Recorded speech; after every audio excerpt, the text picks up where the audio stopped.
Well, thank you very much for coming today.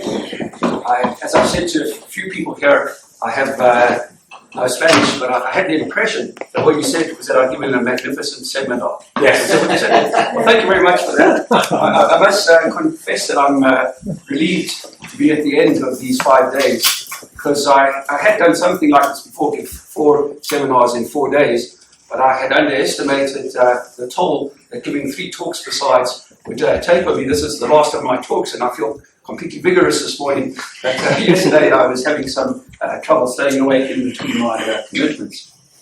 So the paper that I've asked you to read for the presentation, and I understand that my presentation should only be about 15 minutes long, is a paper for a book which I'm co-editing. And I just want to say a word about this because it explains some of the references in the paper. So Oxford University Press has a series which some of you might have seen called Philosophical Foundations of ... law. So philosophical foundations of tort law, property law, and so on. And I was asked to co-edit the one on philosophical foundations of constitutional law. And I decided, perhaps unwisely, that what I would do is I would take on the question of answering what is a constitution, since this seemed to me to be a pretty fundamental question if one's on a quest to deal with the philosophical foundations of constitutional law. And the references which are unsourced in the paper are to other chapters that will appear in this volume. Now, I start this presentation with a little bit of apprehension or fear, because I've learned, and it doesn't surprise me, when I've visited places where the language is either Italian, Spanish, or French, that I'm trying to make my argument to people who think that Kelsen got it all right, or who think that the only way to understand these things is through some deontic logic. And here I am, some poor Wilkinian, trying to make an argument about people like Hart and Kelsen, but nevertheless, this is the kind of argument I make, and so that's the argument I'm going to outline to you. So the question I try to answer is, what is a constitution? And this is the question that I call, it's my own term, the question of constitutionality. And I found in trying to answer this question that actually it's a very difficult question to answer. So the question seems to me to be about what do all legal orders share in having a constitution? That is on the assumption that, which I think just about everyone makes, that every legal order has a constitution. So what is it that they all share in having a constitution, however much their actual constitutions might differ one from another? And one problem that one encounters is that the main candidates in philosophy of law for what every legal order shares does not have to do with the constitution, but with legal positivist proposals, like Hart's proposal of a court of recognition and Kelsen's proposal of a basic Grundnorm. But when one inspects the relationship, I think, between these ideas, on the one hand, court of recognition, on the other hand, basic law, and constitutions, it becomes quite problematic to work out exactly what these two great legal philosophers had in mind. And one might suppose, this is a claim that I make in the paper, that whatever differences there are between their two theories, they both boil down to something like the following. And that is, the Constitution is whatever is contained in the constitutional norms of a particular legal order, plus some superadded duty, as I put it, to obey the norms of that Constitution. And then the mystery for natural lawyers, I call myself that, like myself, is how do you explain the superadded duty, given that you want to do so without asserting that there's any moral quality to this basic norm or to law in general. So that, in a way, is the puzzle of the paper, and indeed it's the puzzle that I talked about for the last fortnight to the students in the seminar in different ways. So that's the first difficulty that I encountered in trying to give an answer to this question, what is a constitution? The second difficulty is that, at least in English, there's this very complicated debate. So on the one hand, we have philosophers of law, sometimes addressing the question which I call the question of constitutionality, but they do so in complete separation from another debate that's raging, and that is the debate within constitutional theory between so-called political constitutionalists and legal constitutionalists. So just to pin these positions on some names that might be familiar to you, perhaps the most prominent political constitutionalist writing today is Jeremy Baldwin. Perhaps the most prominent legal constitutionalist, now deceased, is my former supervisor, Ronald Dworkin.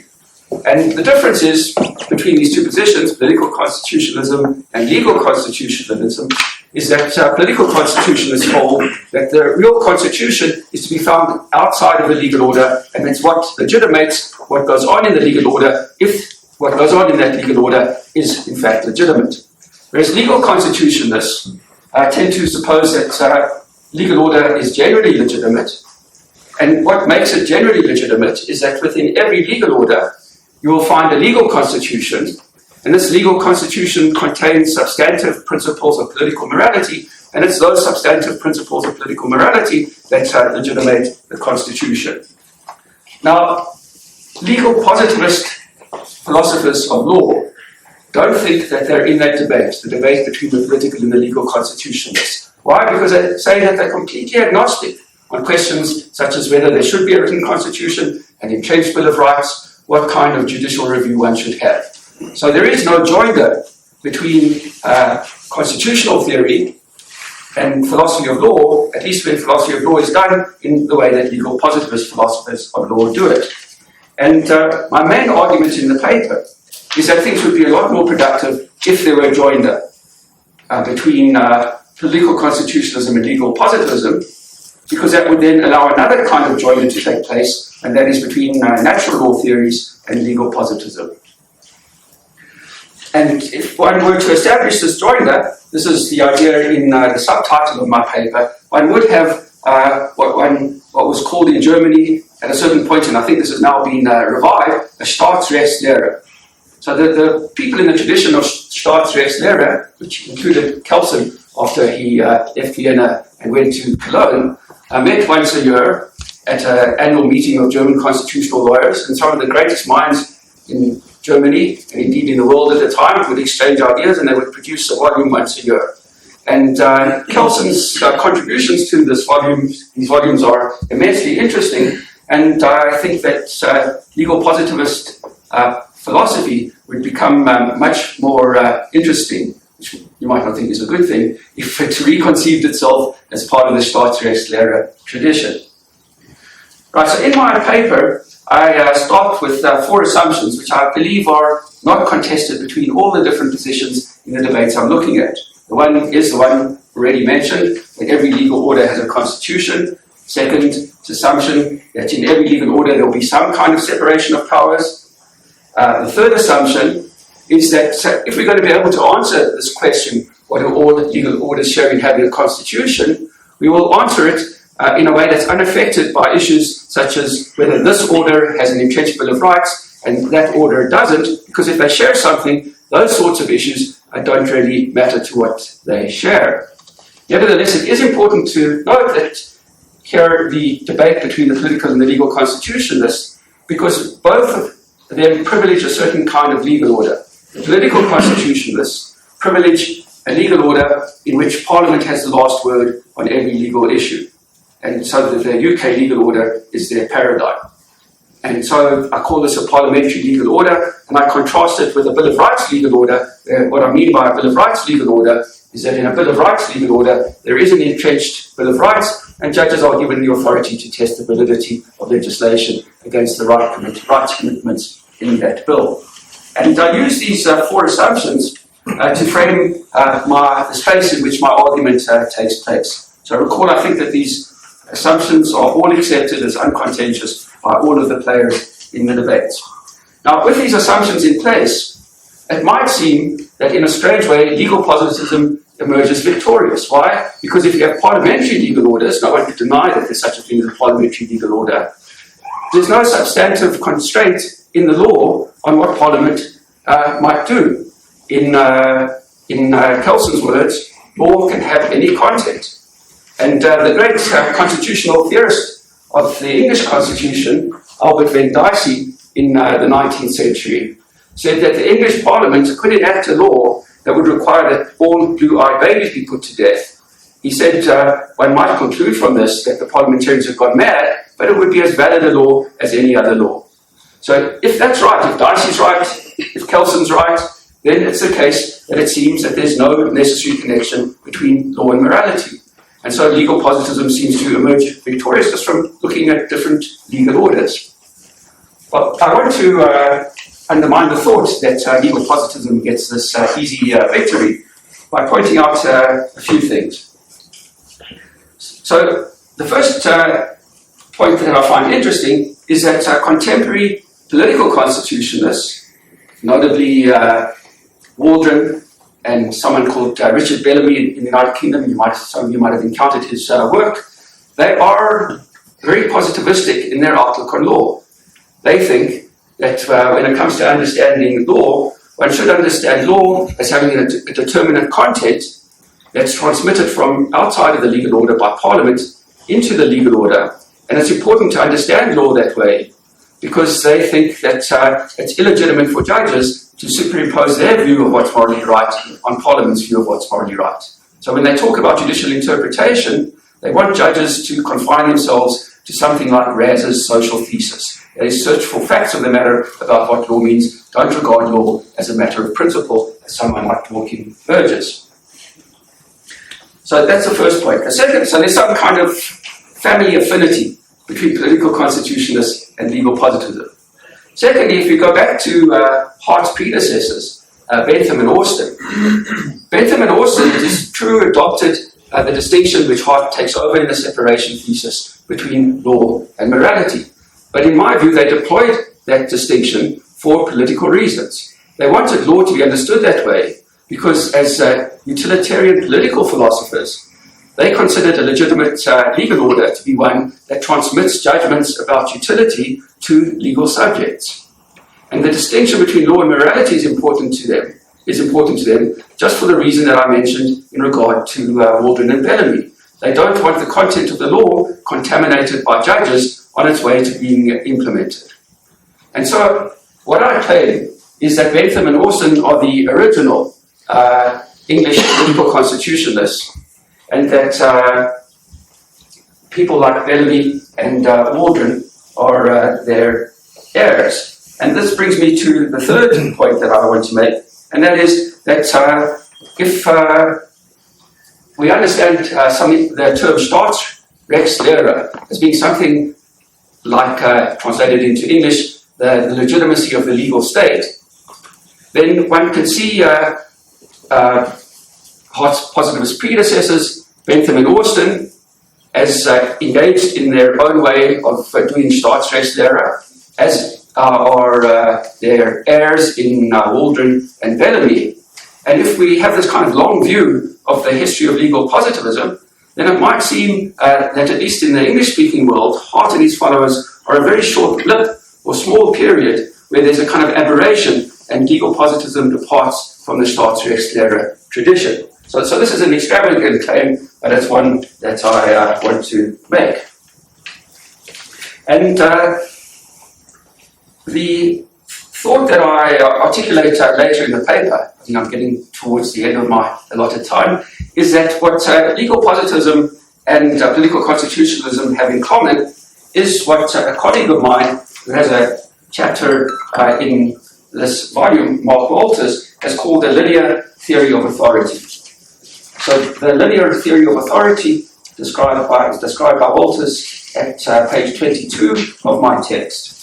And so I'm trying to write things on the board just because of my South African accent, which makes my English even more difficult. But the trouble is that my handwriting is even worse than my accent. But that's a word I'm referring to, linear theory of authority. So linear theories assume, says Walters, this is on page 22, that the authority of legal norms can be traced back along a line of increasingly higher norms until an originating source is located. Law from this perspective is held up by a string, and someone or something must hold the end of that string. I think this is a beautiful insight into positivist legal theory and also into political constitutionalism. And it seems to me that if one looks at some of the difficulties around understanding the relationship between the group norm and the Constitution, or the rule of recognition in the Constitution, or trying to work out what's going on in political constitutionalism, it seems to make it have something in common with legal positivism. One will find that a lot of the ambivalences, ambiguities, have to do with working out who's holding up the string? Is it someone within the legal order, or is it someone without the legal order? And what is it going to make of that? So just to go over things very quickly, a lot of my paper is devoted to dealing with a distinction, which I make early in the paper and then which crops up time and again in the paper. And I say that one of the debates in both within philosophy of law and in constitutional theory is about whether constitutions consist of formal authorization rules, so rules that delegate authority to particular bodies to make and change law, and substantive principles, like the kinds of principles that you'll find legal constitutionalists claim exist in the Constitution. And my argument is that if one looks carefully enough at both legal positivism and political constitutionalists, the best way of understanding them is that they're committed to the following proposition.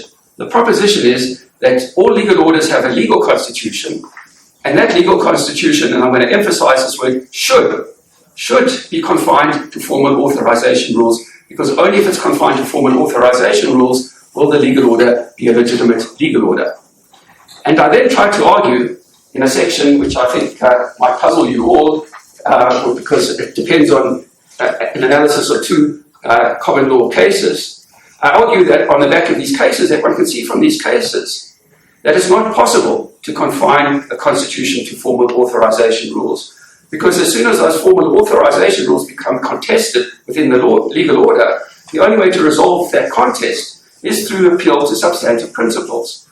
And so the substantive principles which might be implicit in the legal order or very below the surface come into view, and that's what tells one that not only does every legal order have a constitution, and a constitution that contains formal authorization rules, but it also necessarily contains substantive principles, hence the Dworkinians win.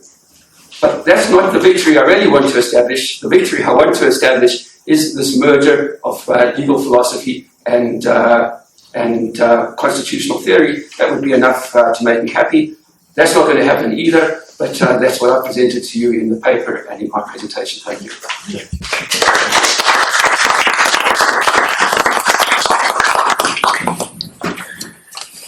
Entonces, si hay preguntas, soliciten.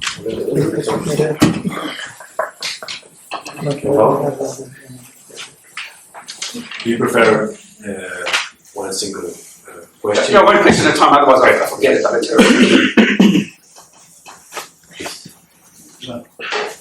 Thank you very much for your paper and the lecture.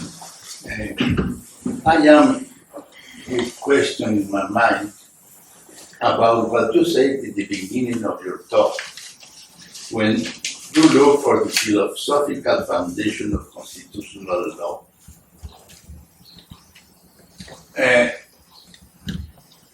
If a constitution is part of the juridical order, cannot have a philosophical foundation, because it's the object of study of the science of law, and as an object cannot have a philosophical foundation.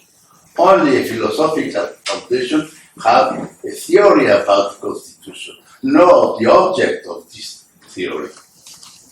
And the second question that I want to ask is that when you said that it is possible to combine or to join morality and law, then I always ask, what morality? What is the content of morality? The morality of Socrates, of Plato, of Aristotle, of Santo Tomás, of Descartes, of Kant? What morality are you talking about? I don't understand. Every time that happens, as if morality were something given and put it into everyone. That's the question. Right. So let me, I'll proceed in order. So with your first question, I think I agree with your first question. And this is going to be a rather personal answer to it. So when I was asked to co-edit this volume, I was a little bit uneasy about co-editing the volume, because I actually have a doubt about the series, Philosophical Foundations of Tort Law property law, etc., it doesn't really make much sense to do this. And in the introduction that my co-editor and I wrote, we say this, that we actually think that the inquiry has to proceed in a different manner than that suggested by the series title, which the editor might not like when he sees it, but the editor at Oxford University Press, but I actually agree with the substance of your first question. So with the second question, which as you know is a very big question, and I'm not going to say too much about it, but I'll say a little bit about it, and the answer to that question is an answer whether or not the students in the class realized this or appreciated it. It's the answer I was trying to give them over 4 seminars in the last week. So as I told them that I was using the seminars for which I provided them with my own text as a basis for a book that I want one day to write. And the book has this tentative title, which is The Long Arc of Legality. And then the subtitle is From Hobbes to Hart. And so the claim of the book is that if you start with Hobbes and go through to Hart, and as Raimundo forced me to clarify, I don't want to stop with Hart, I just like this idea of a continuity from Hobbes to Hart because it seems so counterintuitive to most people that there is a line of continuity from Hobbes to Hart. We will find that they're both involved in what I will call rather grandly an enlightenment project that is trying to work out an idea of the legal state and not only of the legal state, but the state in which everyone who's subject to law is regarded as free and equal before the law. So that's a very thin idea of morality that I have. And you could lump every person that you mentioned on your list and more into my project as long as they started kind of working around the time of the Enlightenment. So it's a project that seeks to unify Kelsen, Hart, Dworkin, Fuller, Raz, all in one kind of grand account of legality. But it works with a very thin account of morality, just the idea of freedom and equality before the law.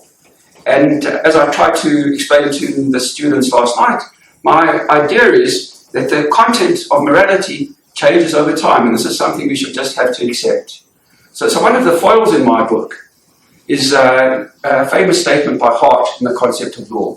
Hart says, and I'm not going to get the quote exactly right, but it's more or less right, that it's obnoxious to the whole idea of morality that one thinks of a moral legislature with the authority to change morals in the way that a legal legislature has the authority to change law. I don't think that's obnoxious. I think that's what morality is about. Often the legislator changes our view about what morality is, but there's somehow this very thin value that constrains that change, and that is the value of freedom and equality before the law. That's the only answer I can give you, I'm afraid. Okay, thank you. Rita, no vi quién estaba antes. No, I don't. Miguel, luego Micaela. Rita. Professor, first of all, I would like to congratulate you on being one of the co-editors for the most famous, although you do not agree with the series title. Yeah. But when I was an LLB student, I would rather say that most of the UK university students study these philosophical series as their core texts. So I studied one of them when I was an LLB student, I studied one of them when I was an LLM student, when I was a PhD student, I used to recommend these series to my students. So congratulations on this huge business that you're going to make, first of all. And I have 2 concerns and 2 questions. I would limit myself to 2 questions. First, I'm trying to investigate the similarities and differences between common and civil law tradition. And in doing that, my question to you is, do you think the legal jurisprudence and the legal philosophy and the legal rules of construction which judiciaries employ are somewhat construed in a different manner in these 2 legal traditions, in common and civil law? Do you see any similarities between the legal philosophies as understood by the judges in these 2 jurisdictions, as a matter of tradition, as a matter of practice?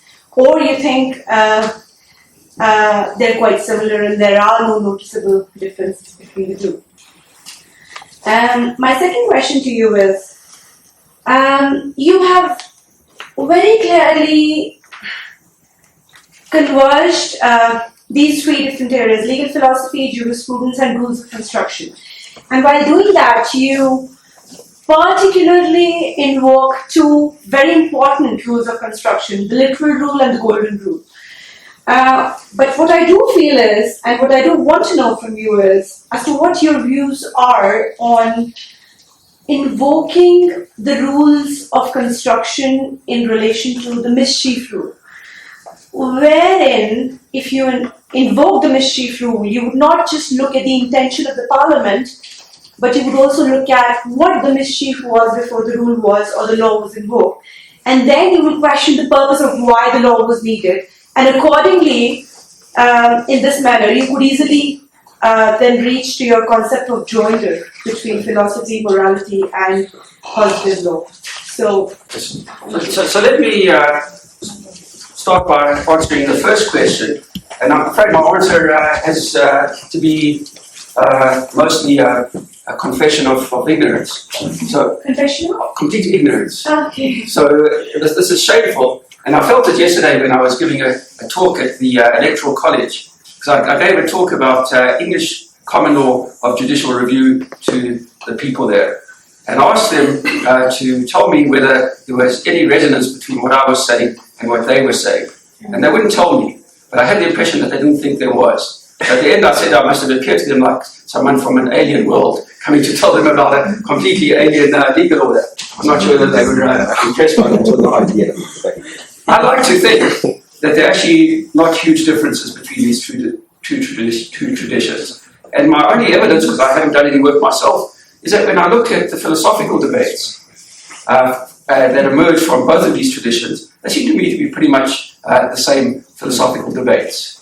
So there are things that I have on my agenda. I have a terrible memory for names, but in Oxford, there's a German comparative lawyer who apparently has written something like a 1,000-page book on comparing common law statutory interpretation and civil law statutory interpretation. And I know that I have to go and look at that kind of work in order to sustain the claims that I want to make. So I like to think that there's not a huge difference, but I can't say now that I'm right about that. Okay, in regard to your point about the golden rule.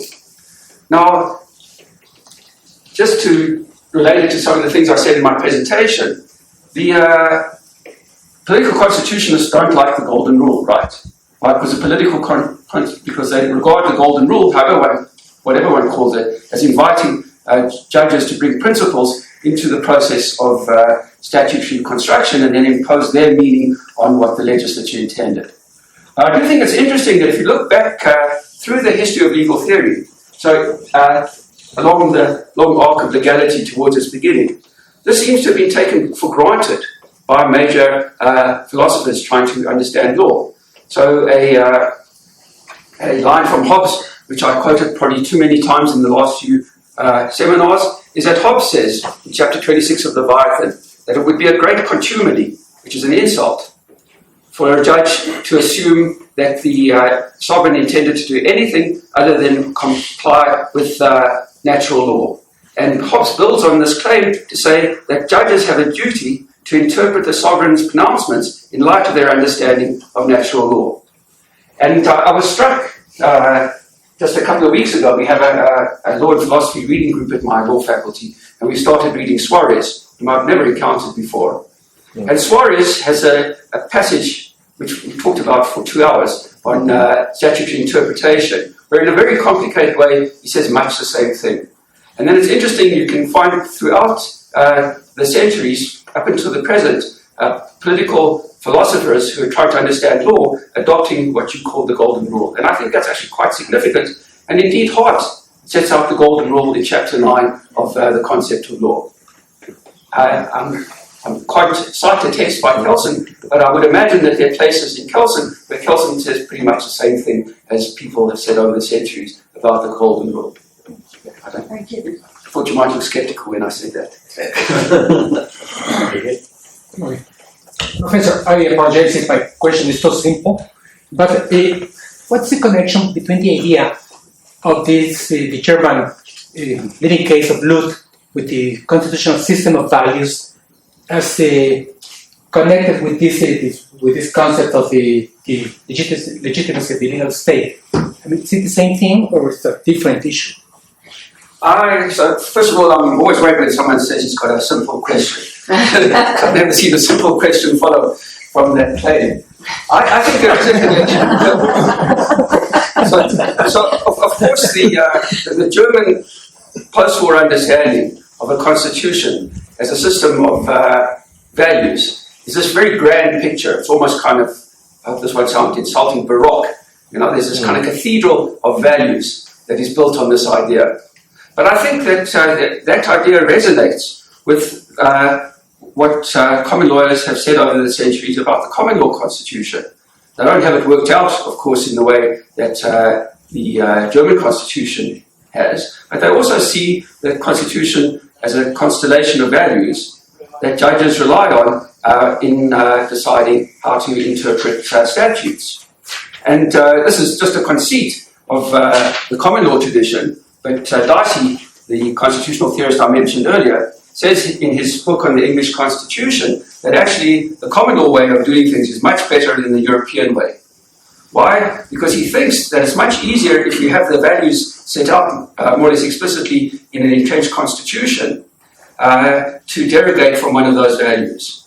But he thinks that if these values are kind of buried in the common law of the constitution, it's much more difficult to affect an important constitutional change. I'm not sure I agree with him, but I think people have been interested in this kind of issue for years, and of course then it becomes quite complicated to try to work out how this post-war German idea, I take it to be a post-war German idea, fits with these other ways of conceiving a constitution. But there is a connection. Michaela? Well, I will try to make my point.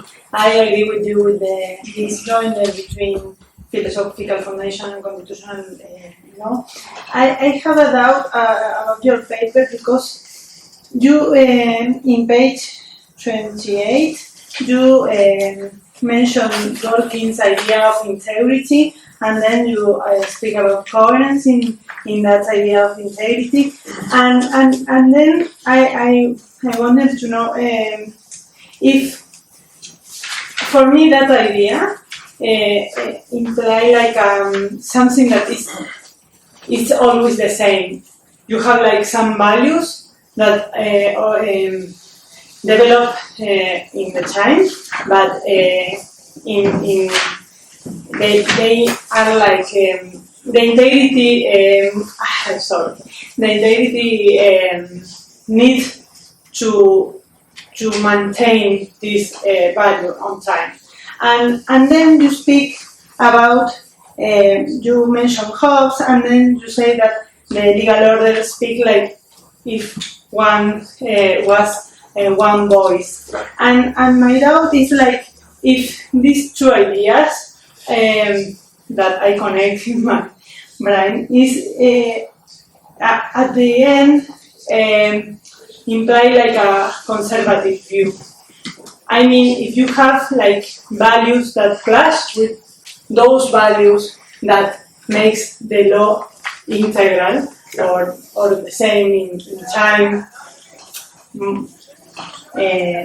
beyond the difference, in time, of course. But if you have some values that in some time clash with this integrity, how do you solve it? I think that political constitutionalism is looking for, or at least they are like making a claim for that kind of situations that maybe legal constitutionalism they cannot do. Right. I don't know if I am clear. That's completely clear.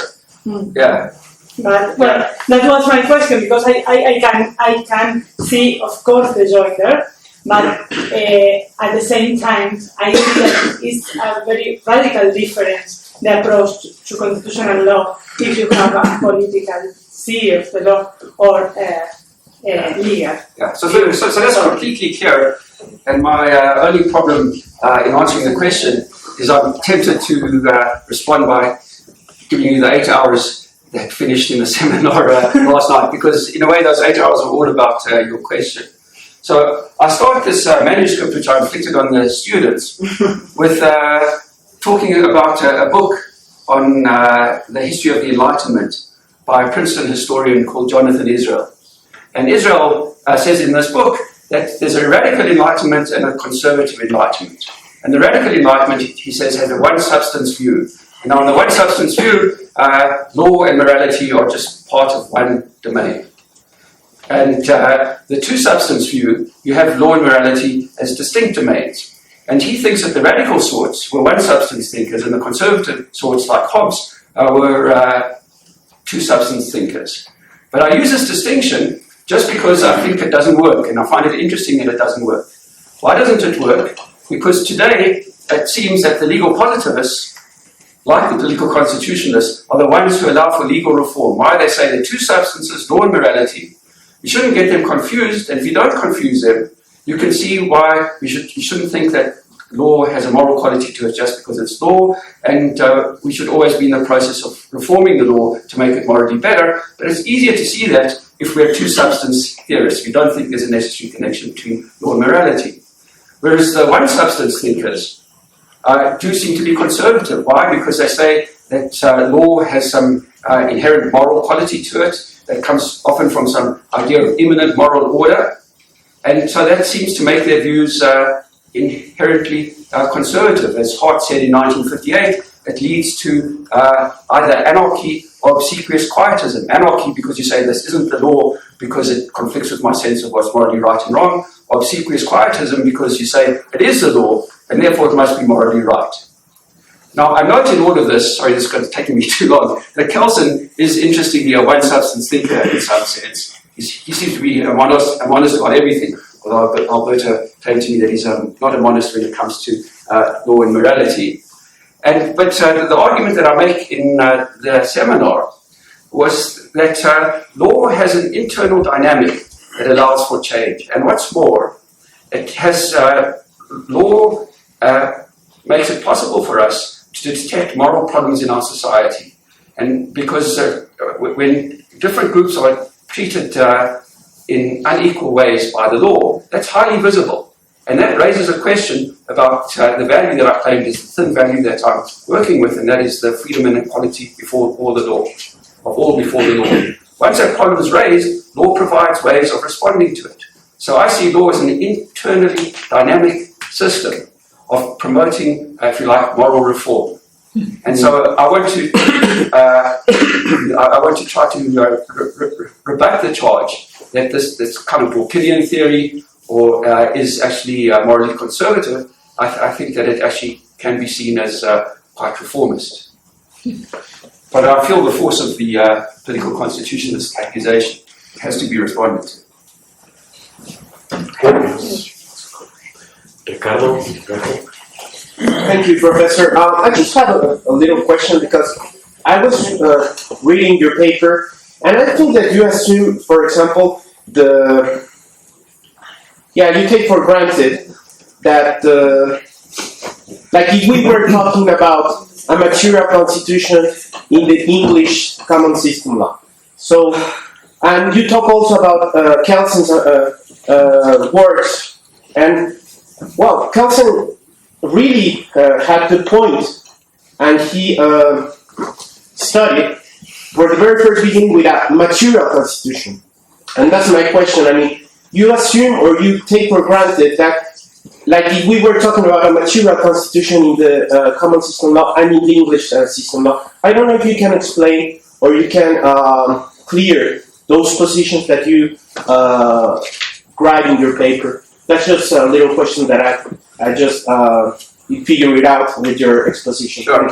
Yes. So I see the two of you sitting next to each other, and I have the same suspicion of little questions as I have of simple questions. So this is something I know I need to be a lot clearer about in the paper. And originally I had a long paragraph in the paper that tried to answer your question, and I took it out because it was just making things too complicated. And this paragraph, I confess, was not my own work. I took it from the work of a former student of mine, Lars Winks, who has written what I think is a wonderful book about Kelsen, book which I think Chalcedonians don't think is a wonderful book. I got Michel Troper to review it for my university's law journal, and he said it's a very nice book, but it's not about Kelsen. What's the name again of the person? This person's name is Lars Vinks, and it's called, I forget the order, but it's got Legality and Legitimacy and Kelsen in the title, published by Oxford University Press. And the claim I make in the paper, which might be completely wrong, and you should tell me if I'm completely wrong, because then I need to do a lot more work than I think I need to do, is that it's consistent with Kelsen having done everything that you said he did, trying to work out what a material constitution is. But I think that Kelsen had a political disposition to wanting constitutions to be limited insofar as possible to formal authorization rules. Because he thought that if you incorporated into the constitution substantive principles of political morality, this would create all sorts of political problems. And I actually quote a paragraph in the paper to that effect, that this will place a burden on the judiciary which is intolerable. So I take that to mean confine oneself as far as possible to formal authorization rules in the Constitution. Now, I suppose that what a Chalcedian might say to me is that I've mixed up two Kelsens. There's Kelsen of the Pure Theory of Law, and other books like it, and then there's Kelsen when he actually gets engaged in the kind of Staatsrechtslehre debate. And that paragraph that I quote comes from Kelsen engaged in the Staatsrechtslehre debate. And actually the same fellow, Lars Vinks, has translated and edited a book now published by Cambridge University Press of translations from Kelsen and Schmidt. So he starts with the paper which I quote from, which is Kelsen's great paper on judicial review, I think from the 1920s, late 1920s, and then translates large excerpts from the debate between Kelsen and Schmidt about who should be the guardian of the Constitution. I think one of the great debates about constitutionalism of all time, so I think that Vince has done a great service in bringing these debates to the English-speaking world. So I think that would be what the mistake that Chalcedians think I've made, is that I've blended the two Kelsens together. The constitutional theorist Kelsen and the legal philosopher Kelsen. But that's precisely what I want to try to do in my work, even if it seems mistaken to Chalcedians, is to establish joinder between the philosophical enterprise and the constitutional enterprise. Alberto. No, firstly, I apologize. I forgive you. I was teaching and the class is finished a little. Well, two questions. One very simple question.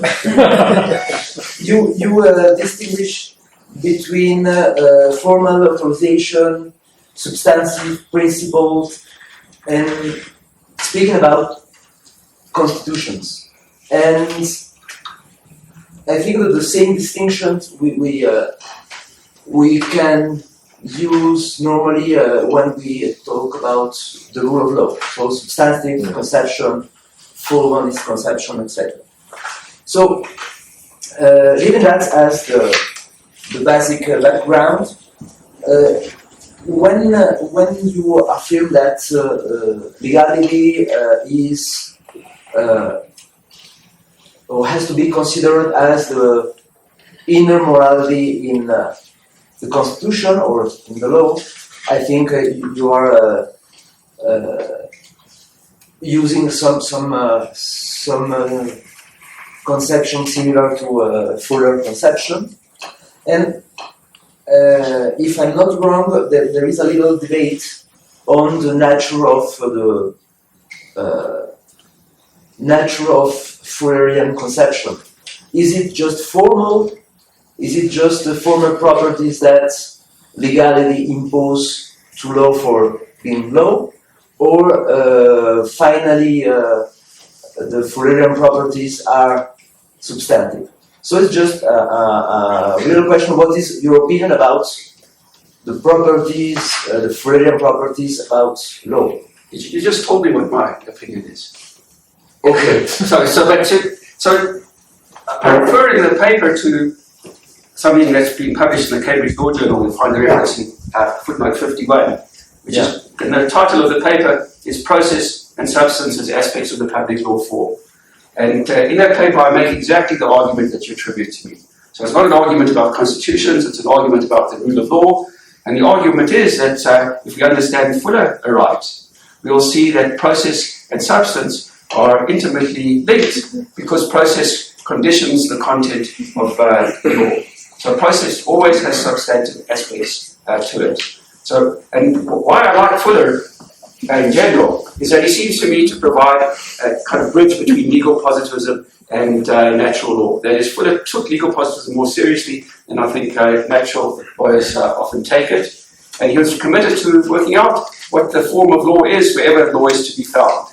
At the same time, in a kind of more natural law mode, he was interested in what the substantive implications of legal form are. And he has a chapter late in the morality of law, which people don't often get to, because I just read, I think it's the second chapter where he introduces us to Rex in the principles of legality, called something like the substantive implications of the inner morality of law, and he tries to set things out there. So the short answer is yes, I'm committed to exactly the view that you think I'm committed to. Okay. Raimundo, can I just... Yes. Just giving this disclaimer, can we make the distinction between substantive principles or properties and substantive implication of formal properties? Because maybe it's not exactly the same.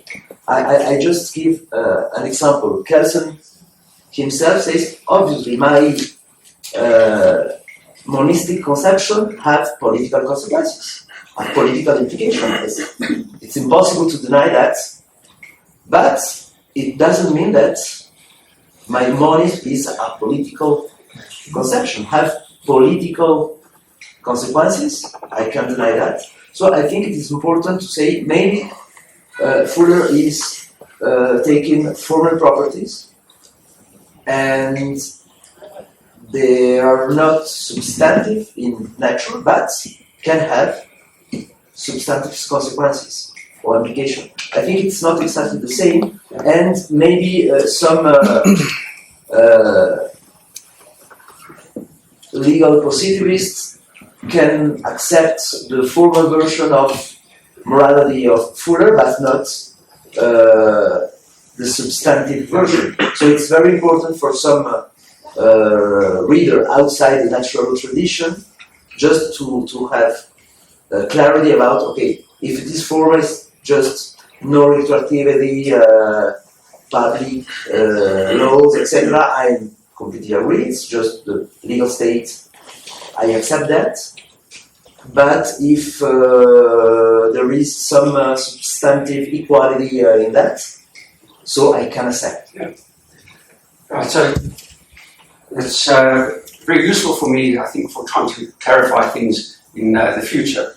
So just a couple of remarks. So going back to an earlier question about my claim that there's a kind of family of ideas of unity, integrity, monism, people speak with one voice, and so on. You might recall from the seminar last night that Lauterpacht, Kelsen's student, said that Kelsen's claims in this regard were the back door through which the ghost of natural law enters. It's a phrase I always liked and something that I want to do more work with. But I think there might actually be several senses of substance, and I might be slipping too much between them, and I really need to clarify. So first, when it comes to formal principles of legality, Fuller thought that those formal principles of legality are there for a substantive reason, and that is, if the legislator follows those formal principles, it will be the case that people who find themselves confronted by the law will be confronted by the law in such a way that they're respected as free and equal before the law.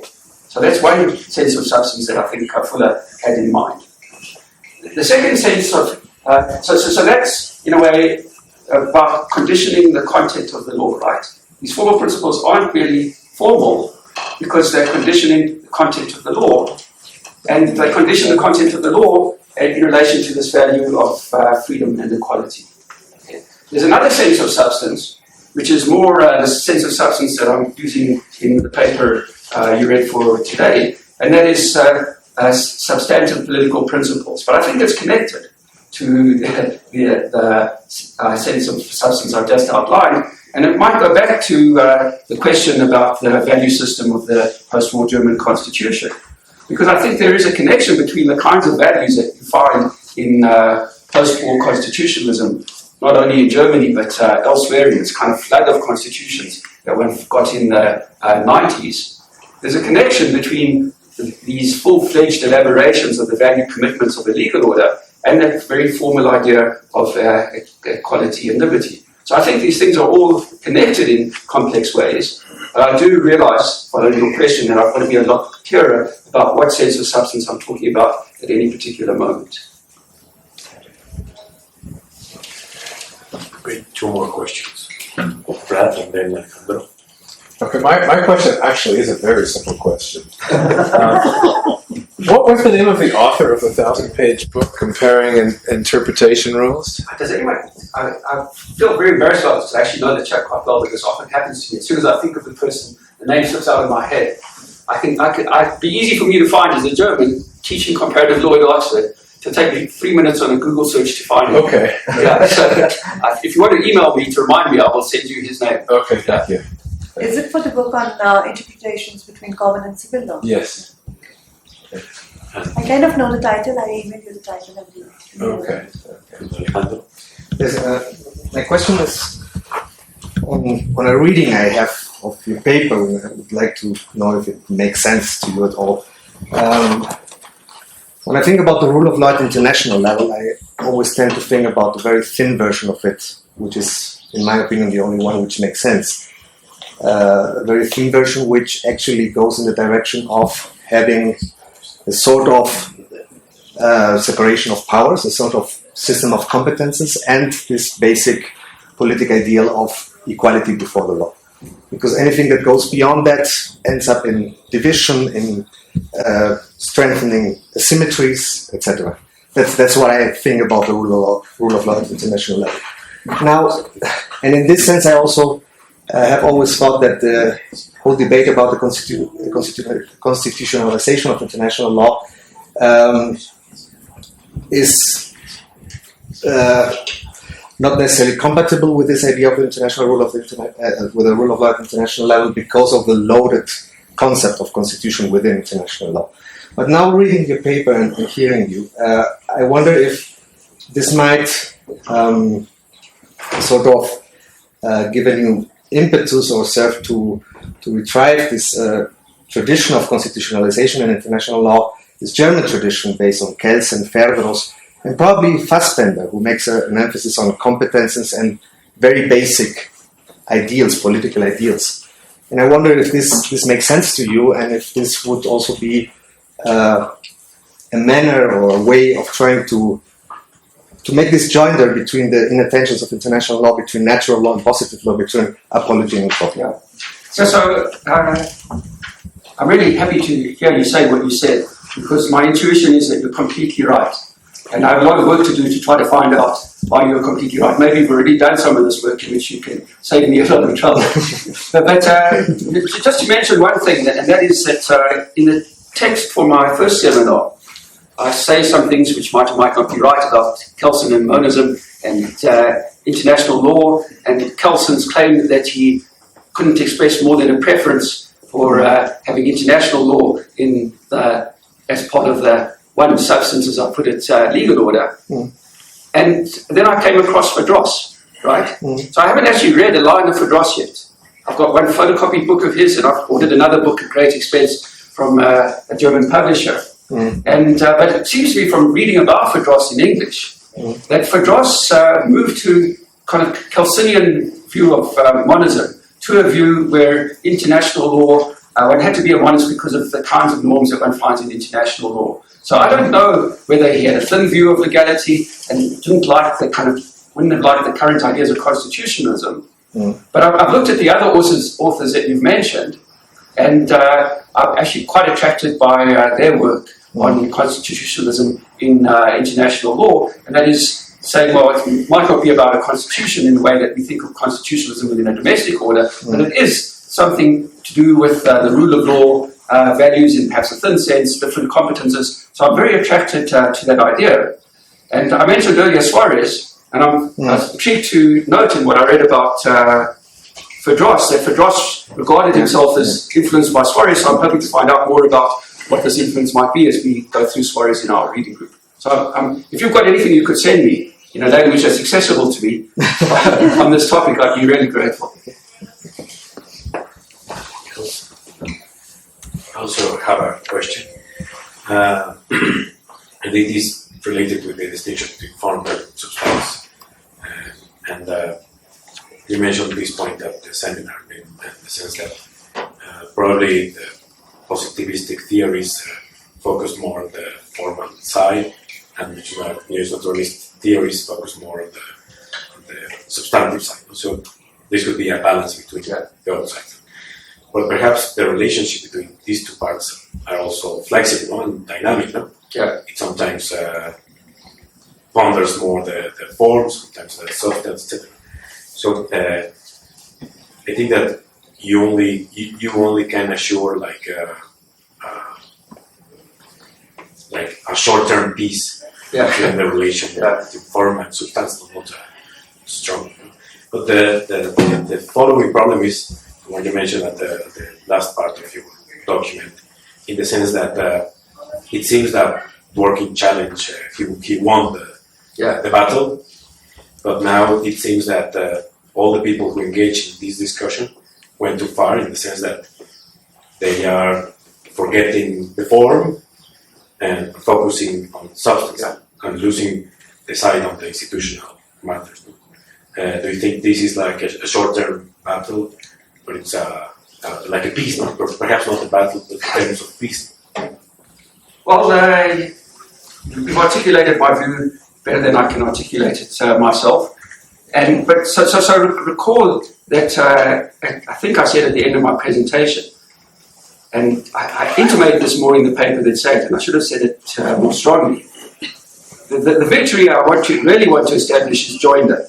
And then I have a view about how that joinder is best established, and that is through a Dawkinian theory. But the main victory is in establishing joinder, because then I think there can be a real debate, or if you like, a battle. And what's more, as you might recall, I said in the seminar, maybe it was in answer to your question, I can't recall whether it was your question, that I don't think that there'll be a final victory for, let's call it, a substantive position in the debate. Why?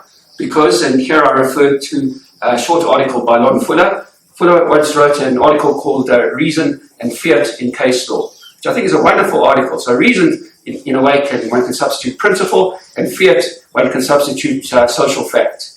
And Fuller's argument was, well, these are both ineradicable parts of law, and one can focus more on one. Legal positivists focus more on fact. People of a natural law bent focus more on principle or reason, but they'll always find themselves pulled to the other side. So I think this is a perpetual, ongoing and productive battle, and it would be a mistake to think that either side could be eliminated, but still I think they could talk to each other a little bit better. Anyone else? Just two? Okay. In the line of this, you have already have just said, but for me, the point here is like the consequences of that debate. I mean, I can see the joiner that you make the point that I agree completely with you. But if you look the debate from one or the other point of view, you have different institutional consequences. Yeah. And this is, you put in your article, the Bill of Rights model or the Supreme Parliamentarism. I mean, even if you recognize the joinder, I think you have to put in one or the other side to look the institutional system and to make choice. Yeah. Because in some occasion, it's perfect to make change for a substantive value, because you can do that. But in another situation, when you have like a political conflict about what the value is, you have to have like a democracy theory, a democratic theory that support your decision. So even we can agree with the joiner, and you cannot have I think you cannot have a theory without any value, because you cannot maintain this theory. You have to put in some place, or you have to prioritize some of the views. I don't know if So, as before, I'm afraid I completely agree with you. But I think that, so this in a way goes back to the question about the golden rule. I think every legal order will have a rule like the golden rule, which tells judges that whether they explicitly told this or not, that they should try to interpret legislation in such a way as it lives up to the fundamental commitments of their legal order. And fundamental commitments means fundamental moral commitments. And then there are very different institutional ways of putting into effect the golden rule. One is through just common law interpretation, which means that the legislature can override the judge's determination. And that has certain consequences for people's understanding of what kind of legal order they live in, whether they're part of the moral community of that legal order or not. That's the claim I want to make. In other legal orders, you get a very dramatic way of dealing with this kind of situation. You have an entrenched Bill of Rights, which gives judges a testing power over the validity of legislation. And then you get a whole host of institutional solutions that different legal orders have adopted in between. So there's interesting work done by actually English constitutional theorist, but he happens to work at UCLA, Stephen Gardwell, who's written work on what he calls the Commonwealth model of constitutionalism, looking at how things have changed in the United Kingdom, New Zealand, Australia, Canada, and the changes are all about different institutional solutions to this kind of problem. But what I'm interested in is that this problem occurs in all legal orders, and all legal orders try to find some institutional way of dealing with it. And that seems to me to suggest that there always are these substantive principles as part of the Constitution. Great. Well, thank you very much, Ben. Thank you to you, Professor. Thank you.